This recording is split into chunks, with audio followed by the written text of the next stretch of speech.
Okay.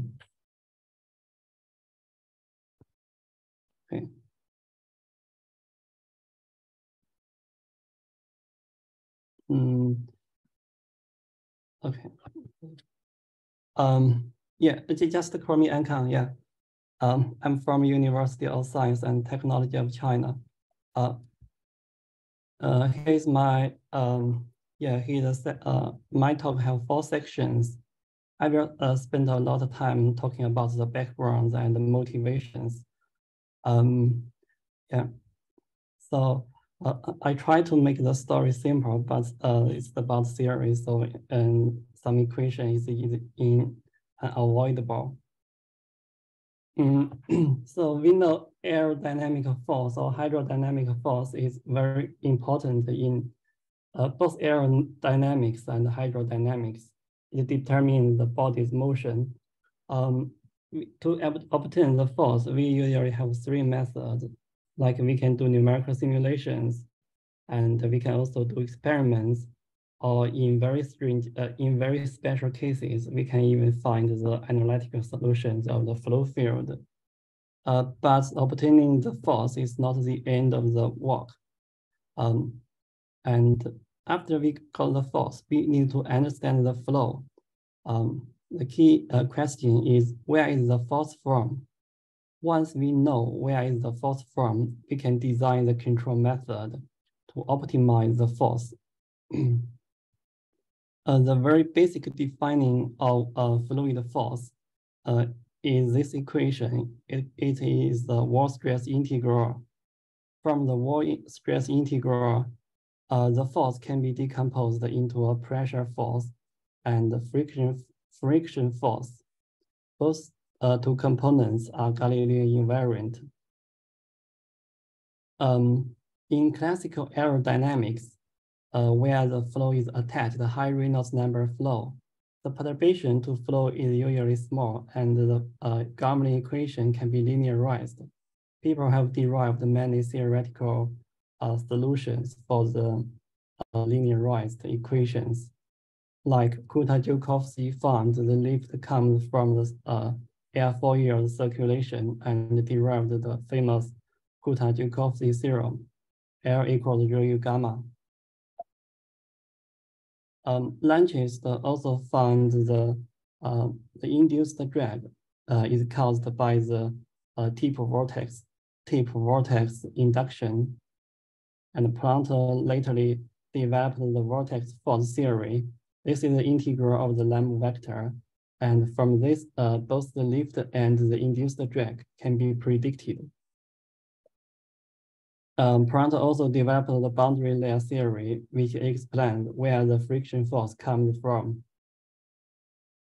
So in oscillating airfoil in small amplitude, common seals, they also use the vertical impulse concept to predict the force. But nowadays, we have encountered very complex flows. These kinds of flows come from biological motions. They have strong unsteadiness and they have large flow separations. The nonlinearity prohibits the application of classical theories. In this complex, the force also have multiple origins. Like in the simple case, the leading edge vortex section, and as well as the trailing edge. The body's acceleration can also generate a significant force, and the vortex wake. So what does the force decomposition theory do? It just decomposes the total force based on its origins. This origin includes flow processes and flow structures, and try to make the decomposition objective. The first thing people usually do is remove the pressure, since pressure is a non-local quantity and it is difficult to measure in experiments. So if we have a control volume in fluids, we can, from the Newton's third law of motion, the force experienced by the body equals the minus of force exerted on fluids, and Newton's second law of motion, the fluid force can be related with the change or moment of the fluid. Unfortunately, in compressible flows, the input impulse doesn't equal the fluid moment. For example, if we have a spherical control volume, the fluid moment integral in this domain equals this value. I here is the impulse input, so it doesn't equal the total impulse. This is because the pressure propagates instantly in compressible flows, and this pressure wave carries some moment. To overcome this difficult, two methods have been used. The first one is the projection method. This is the Navier-Stokes equation, and V here is used to represent the viscous stress tensor.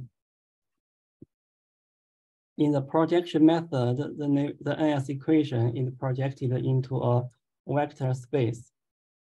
If this vector is divergent free and it satisfies some boundary condition, the volume integral of this term will vanish, except on the body surface. So from this method, the well-known force element theory is developed by Zhang. Here, L is the Lamb vector. I simplified the formula of the force element theory, but the volume integration term is not simplified. I just simplified the body surface integral. In Zhang's theory, the weight function is selected as a Laplace satisfies the Laplacian equation. This is a geometry factor. It only depends on the body's shape. Similar theories are also developed by Portapella, Napolitano, and Howe, and Yu. Applications of the projection method is, for example, how we separated the added mass force of a linearly accelerated body. And Lee impulsively started flat plate, and they found the leading edge vortex causes high lift. And the flow structures within 3 chord lengths contributes 99% lift. Martin also studied the plunging airfoil at 0 angle of attack, and they found the thrust is mainly generated by the growing leading edge vortex. Zhang from Shanghai Jiao Tong University also studied the vortex shading of a finite span wing, and analyzed the force generation mechanism there. This is the projection method. Another method is based on the derivative momentum transformation. And in this method, the moment of fluid is transformed to the momentum of vorticity. Since vorticity is much more compact, and so this the integration of vorticity momentum is easier for converging. The most famous theory is the vorticity moment theory. This is the derivative moment transformation. In the vorticity moment theory, the force is expressed by the moment vorticity moment change plus the body's inertia. Applications of this kind of theory can be found in Sun's work. They found the stretching of vortex ring means larger vorticity moment, and which indicates a lift. Wu and Wu and Tognasini, also based on the unsteady vortex force theory. And from this theory, they developed the induced drag in viscous flow. Li, using the finite domain vorticity momentum theory, studied the flapping plate and found the body connecting vortex contributes the most force. Zhang also studied the flapping wing, and they studied they found the generation of leading edge vortex and advection of trailing edge vortex contribute high lift.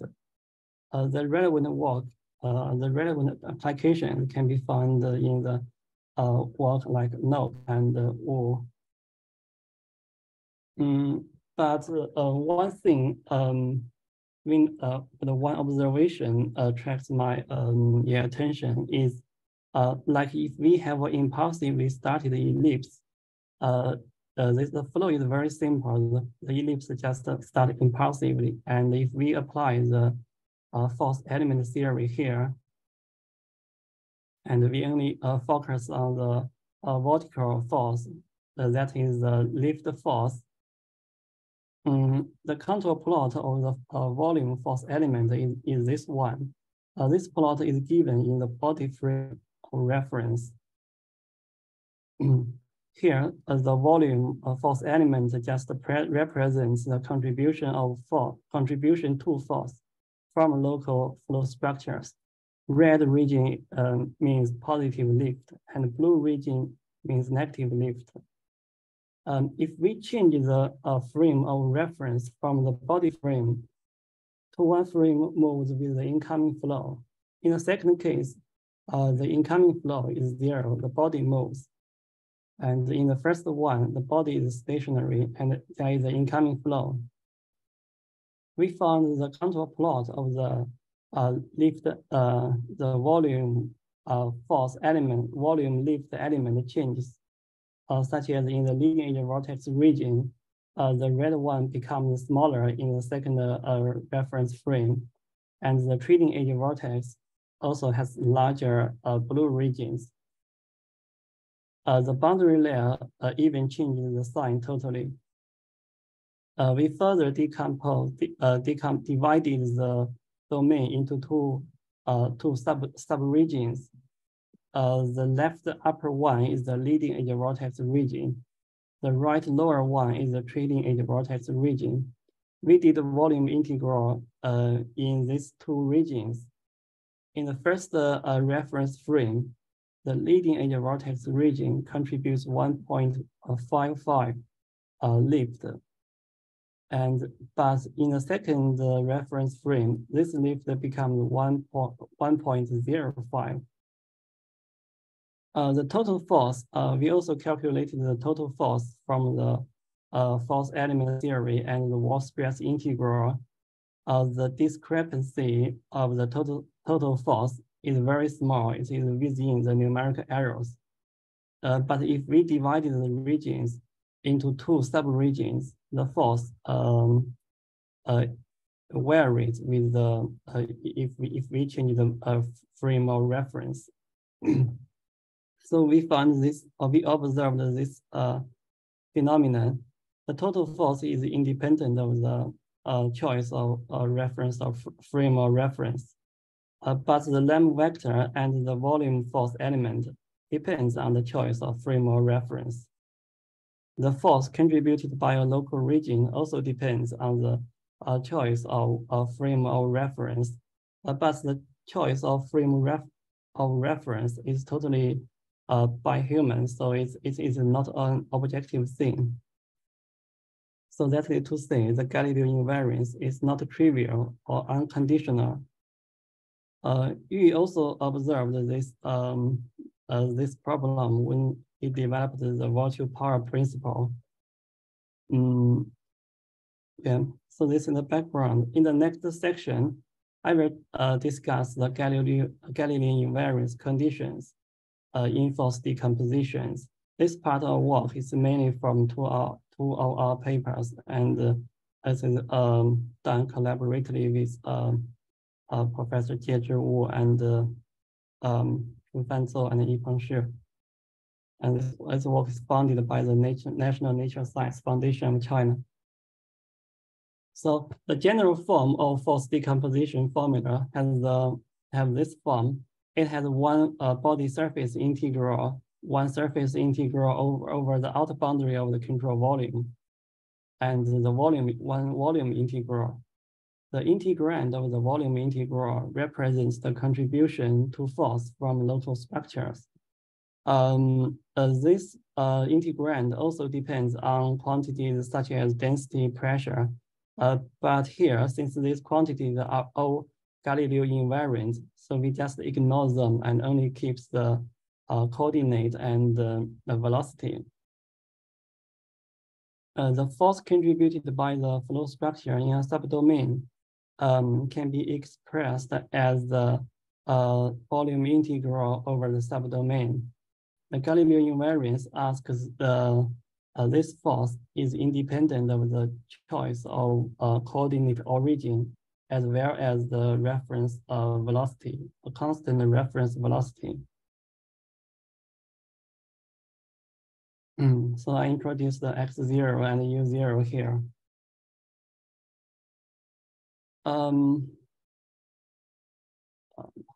This.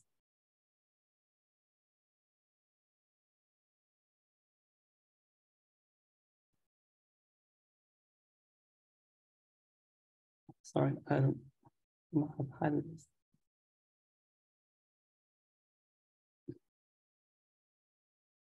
Yeah, the force element theory, for example, has this format, and the unsteady vortex force theory has this format. For the current theories, I found they can be classified into two cases. Cases one, the volume integral just depends on velocity, and it is also a linear function of velocity. In the second case, the volume integral can be expressed as x. This circle represents operations such as dot product, cross product, or tensor product. Here, fu is also a linear function of u. So to derive the sufficient and necessary conditions to ensure the Galilean invariance, we can find two lemmas to prove this. In case one, we just need to require this quantity to be 0. And in the second case, we need these three quantities to be 0. For the common theories, such as impulse theory or vorticity momentum theory, we just require the total vorticity is 0 in this domain. That is to say, if we need to divide the fluid domain, we need to ensure we capture a vortex pair or a whole vortex ring. We cannot separate a cut one vortex. In the Quattrapella Napolitano theory, we have this formula. This is a sufficient and necessary condition. And in the force element theory, we also have a similar sufficient and necessary condition. For the unsteady vortex force theory and minimum domain impulse theory, the sufficient and necessary condition is very complex. So we just provided a sufficient condition here. That is, if omega doesn't cut the vortex, the integral within it will be Galilean invariant. But apparently, this means domain division is conditional. This is not convenient when we analyze the flow. The flow field, such as if we have a column vortex. So it's very hard. It's very hard to have a single local domain to encompass the whole vortex column. So a new theory is expected, and it is better to have no condition to ensure the Galilean invariance.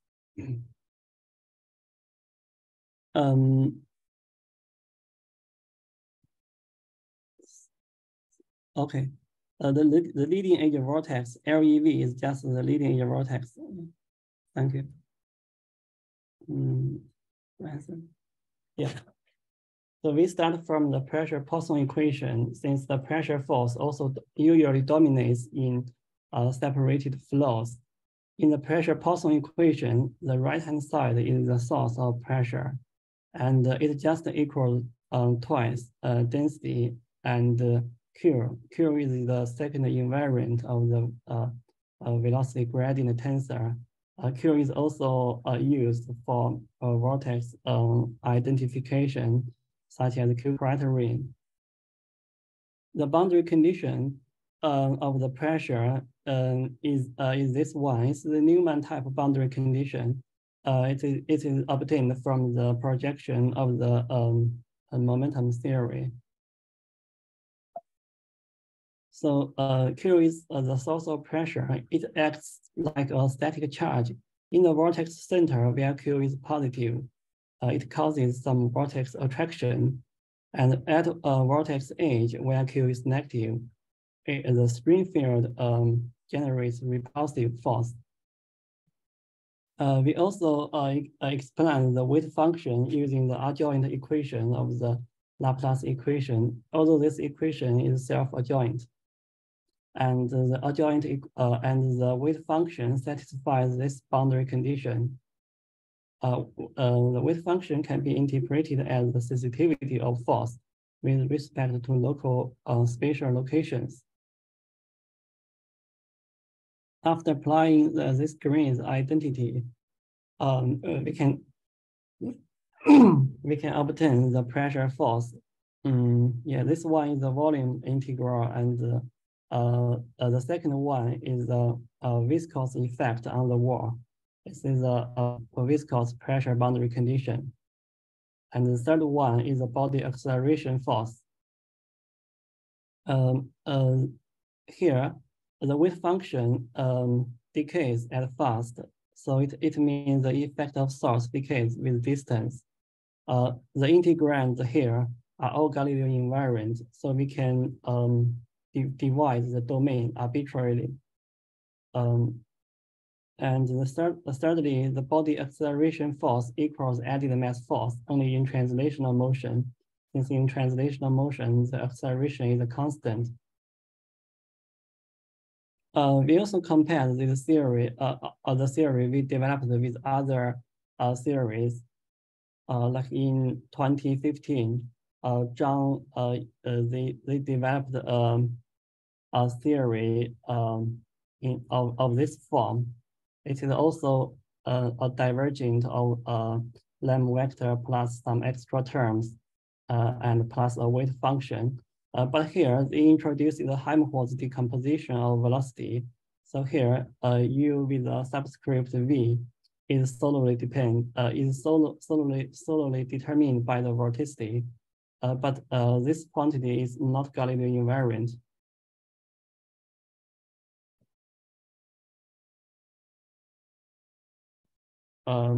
And secondly, Menon in 2021, they also derived the same formula for the force as well as the momentum.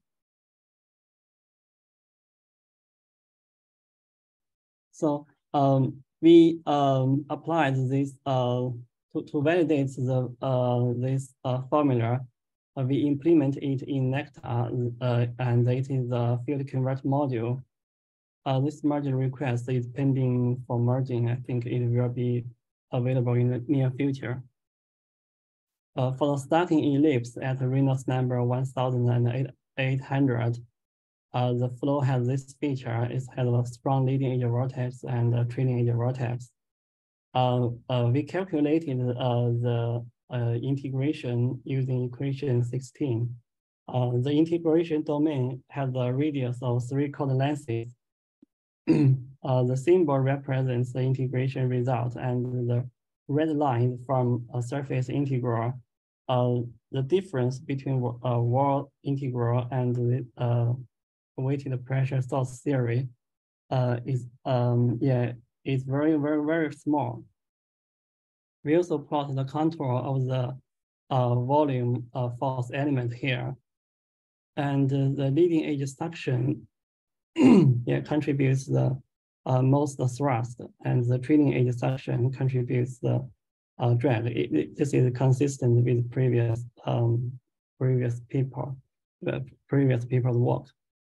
The number here just represents the percentage of contribution to drag from each quadrant. Here the -1 is thrust. We also applied this weighted pressure source theory to more complex flows. This is the circumventing leading edge vortex flow. This movie doesn't work now. I'm not sure why. So in this case, the plunging frequency is very high, and the leading edge vortex can circumvent the leading edge vortex. This phenomenon has been observed by many peoples. We found when the leading edge vortex circumvents the leading edge, it introduced the transient large thrust. We applied this theory and found this large thrust is caused by the enhanced new leading edge vortex instead of the old one.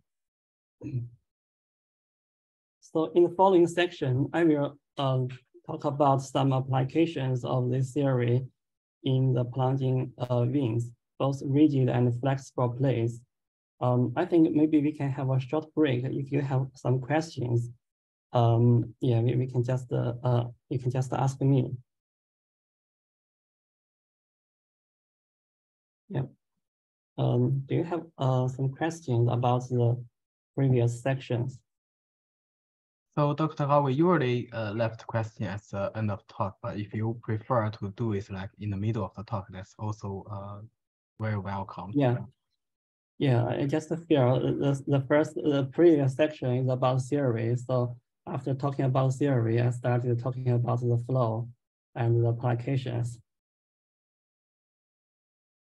Okay, so I just continue.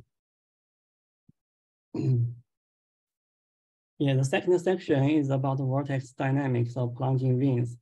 This work was done when I was at Imperial College, and my collaborators include Spencer Sherwin group and from Imperial, and Ismit Pusod group from University of Bath.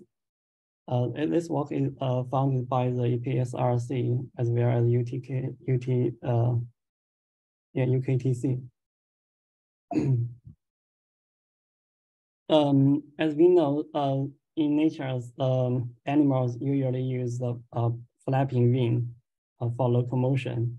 The low aspect ratio wing has been studied extensively, but the large aspect ratio wing, the relevant study is fewer.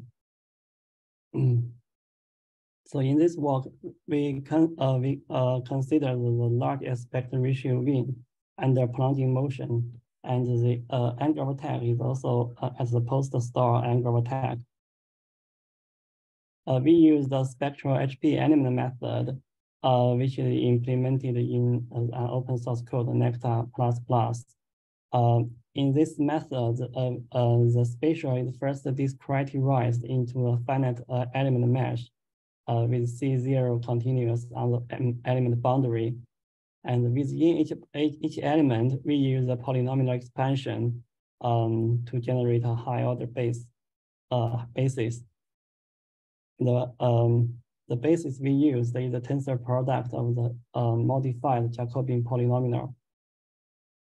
This is the computational domain and the finite element mesh we used. The wing has an angle of attack of 15 degrees. And we use the half wing. The semi-aspect ratio is 5.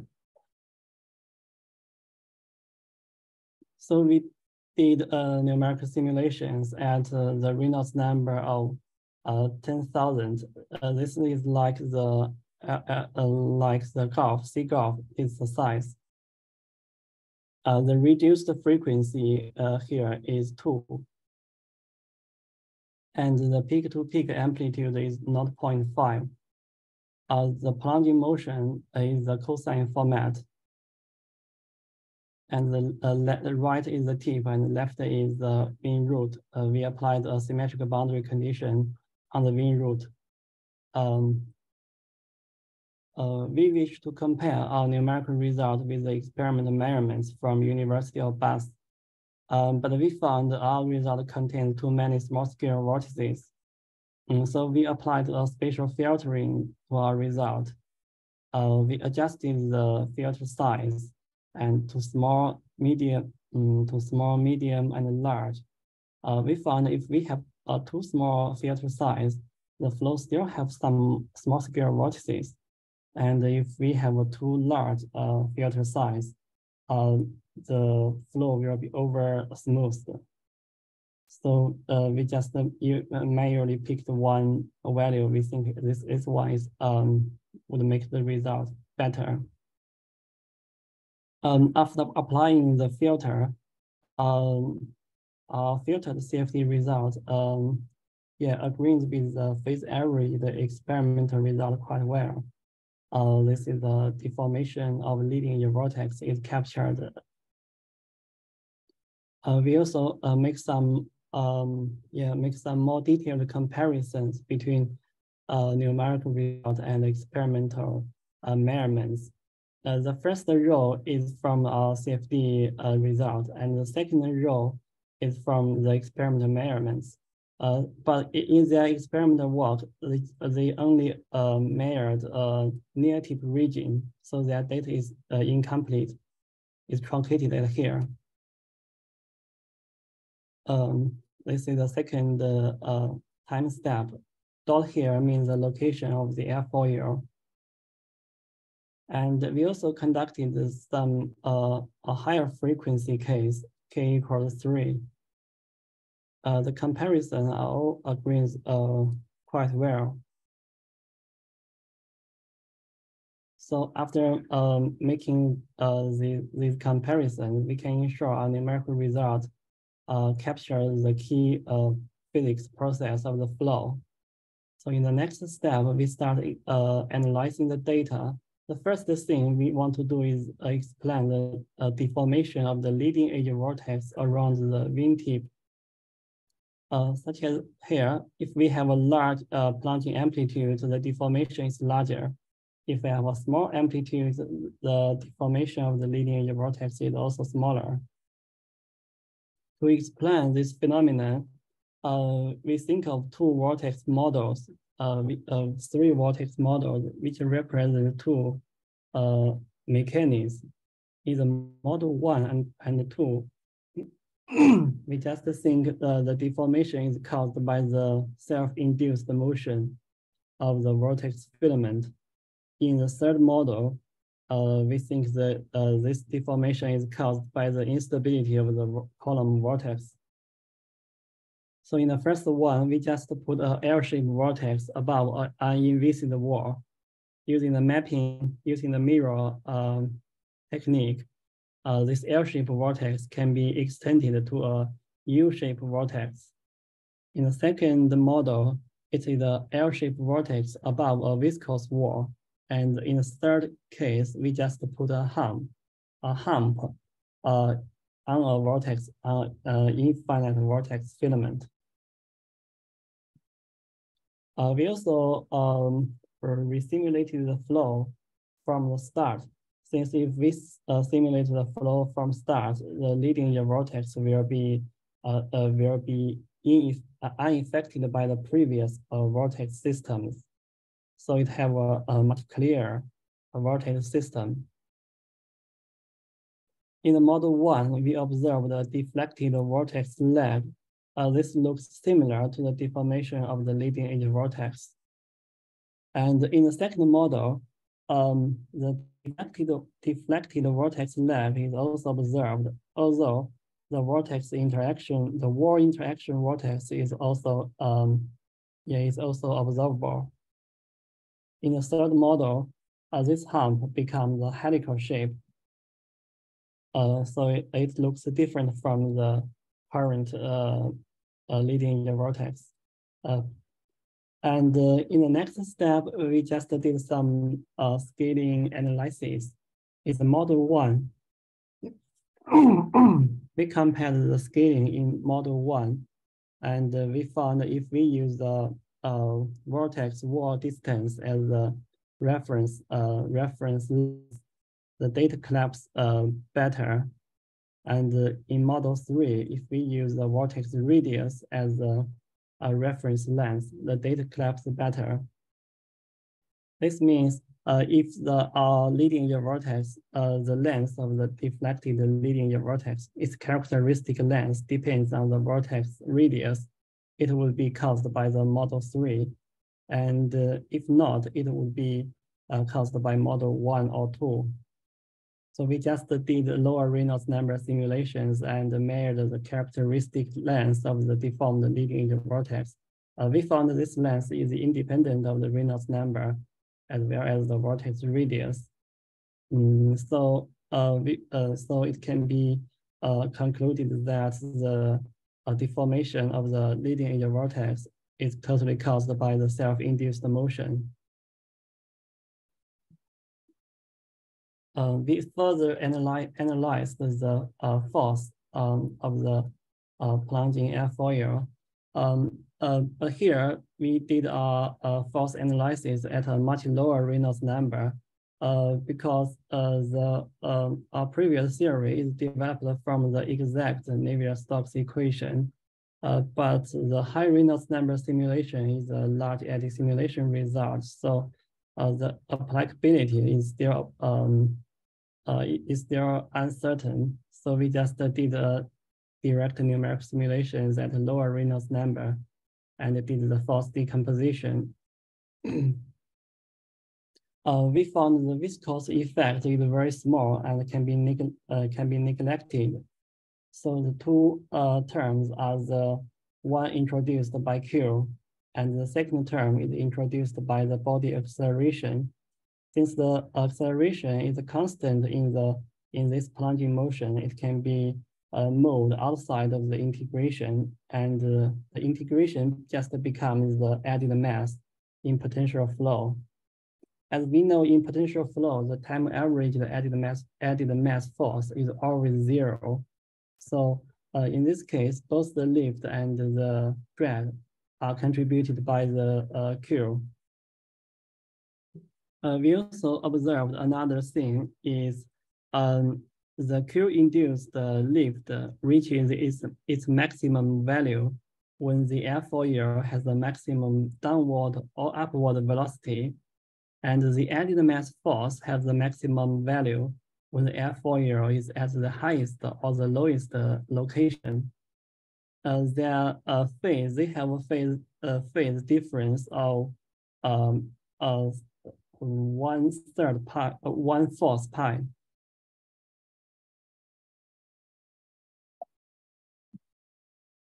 We also calculated the span-wise force distribution. At this low Reynolds number, the span-wise varying of the force is very small.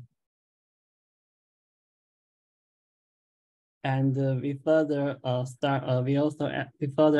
the vortex structure as well as the volume force element. In the first case, the airfoil is at the highest position, and the isosurface shows the Q value of 5, and color is the stream-wise vorticity. And we also plotted the isosurface of the horizontal volume force element as well as the vertical. So the middle one represents drag. The third column represents the lift. Yellow here is positive and gray here is negative. We found the drag is almost contributed by the leading edge vortex. The wake have very little effect on the drag. And the stream-wise vortices in the wake has some effect on the lift. We also presented another location. The airfoil is at the middle, of the oscillation motion and moving downward. Similar phenomena is observed. The stream-wide vortices have some contribution to lift, although it is negative contribution. And the third one, the airfoil is at the lowest location. And the last row. So the wall-connected and near-wake vortices are the main source of lift and drag. We also calculated the force, accumulated the volume force element over streamwise in a streamwise direction. From the accumulated volume integration, we can find when the value increases, there is a positive contribution of flow structure. And from this figure, we found the vortices within two chord lengths contributes almost all the force. We can plot this figure is because we are using a Galilean unconditional Galilean invariant formulation. So we can divide the domain arbitrarily. So in the last section, we just discussed the self-propulsive motion of the flexible plate. As we know, the fish are usually flexible, and they use the flexibility for self-propelled motion. So in this study, we consider a uniform shear flow, uniform incoming flow, uniform shear incoming flow. This flow represents the simplest non-uniform flow in nature. And we solved the fluid motion using lattice-Boltzmann method and can consider the fluid body interaction using the immersed boundary method. The shear rate of the flow varies from 0 to 1, and the dimensionless stiffness varies from 0 to 50. The Reynolds number is fixed at 100. So it's very, very low. So we found the shear rate increases the propulsion speed. This is a time average the speed of the flexible plate, and this is S is the shear rate. The efficiency also increases. But as we know, this is the self-propulsive motion. The time average thrust is 0. So to analyze the force mechanism here, we need to decompose the force and find the main driving force and the main drag force. To do this, we need to compute the weight function in each time step. Since this is a flexible body, we developed two methods to do this. For a simple connected region, we just use the Schwarz-Christopher mapping to do this. And if the body is very complex or even multi-connected, we just use Gmesh and generated the mesh automatically, and call the ADR solver in Nectar for and calculating the weight function. We compared the force decomposition result with the lattice-Boltzmann from the result output from the lattice-Boltzmann method. So the lift force have some discrepancies, and the agreement of a horizontal force is better. And the horizontal force is what we concerned in this work. One thing we observed is this: the body acceleration term is contributes to a net thrust, and it is also invariant with the shear rate. The viscous pressure force is very small, and the Q-induced force decreases with the shear rate, and the friction force increases with the increasing swimming speed. as we know, in potential flow, the time average, the added mass force is always 0. So this body acceleration force doesn't equal the added mass force. We concluded that the vortex shading process actually provides drag, and the body acceleration is the main driving mechanism of the self-propulsive motion. When the shear rate increases, the shearing, the vorticity in the incoming flow destroys the shaded, the trailing edge vortex shed from the upper, from the downward motion. So only half vortex is kept. So the shear rate actually decreases the vortex-induced drag, and therefore enhances the propulsion velocity. So in conclusion, the Galilean invariance means the force decomposition and domain partition is not arbitrary. It's not arbitrary. We need to follow some rules. And the weighted integral of Q is less compact than the Lyman vector, but it can ensure the Galilean invariant unconditionally. The leading edge vortex around the plunging vane, around the vane tip, is caused by the self-induced motion, and last, the flexible flapping plate is driven by the body acceleration. Vortex shading contributes drag. Yeah, this is my talk. Thanks for listening. Yeah, thanks for Dr. Gao for his impressive talk. So it's time for questions. If anyone has any questions, you can just open your mic or you can left a message in the chat.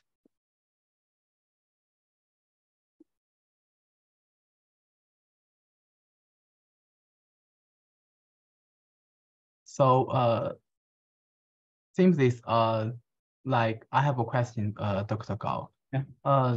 Essentially, like you mentioned lots of like the decomposition. So what's like, yeah. It's a very naive question, like what's this like decomposition like works for, like we understand, like for instance, like you mentioned the LEV, or like you mentioned like the plunging motion, vortex shading, this kind of thing. Yeah, I think it's a good question. So we need to go start from this work. Like we know, the force is caused by many reasons, such as if we have one vortex there, it causes some vortex varies. And if we have some body acceleration, it causes extra force. So we just find the force components from their origin. Which flow process or flow structure causes which part of force. This is what force decomposition do. It just divides the force to small portions, and each portion have a relatively simple physics origin. Okay, so like you also like mentions like impulse theory for like Yeah. sometimes, but I don't fully understand that theory. Could you like give a brief introduction? Yeah, this is the vortex impulse. The vortex, like usually from our understanding, the impulse is the force multiplied by time. It is actually the underflow. But in incompressible flow, this force impulse doesn't equal the velocity, the fluid momentum. So people just from the derivative momentum theory, the vorticity momentum integration is related with the fluid moment integral. Momentum integral, although there is a surface integral term. So this one is just called the impulse. It is similar like the momentum, velocity momentum. Okay, thanks for the explanation. If anyone has some other questions for Dr. Gao?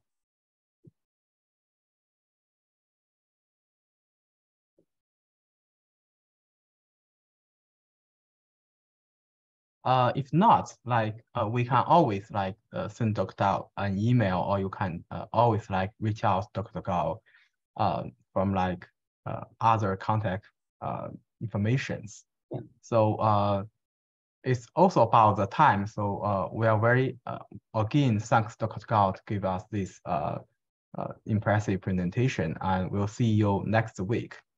So okay, I'll sort of like end of the talk for now.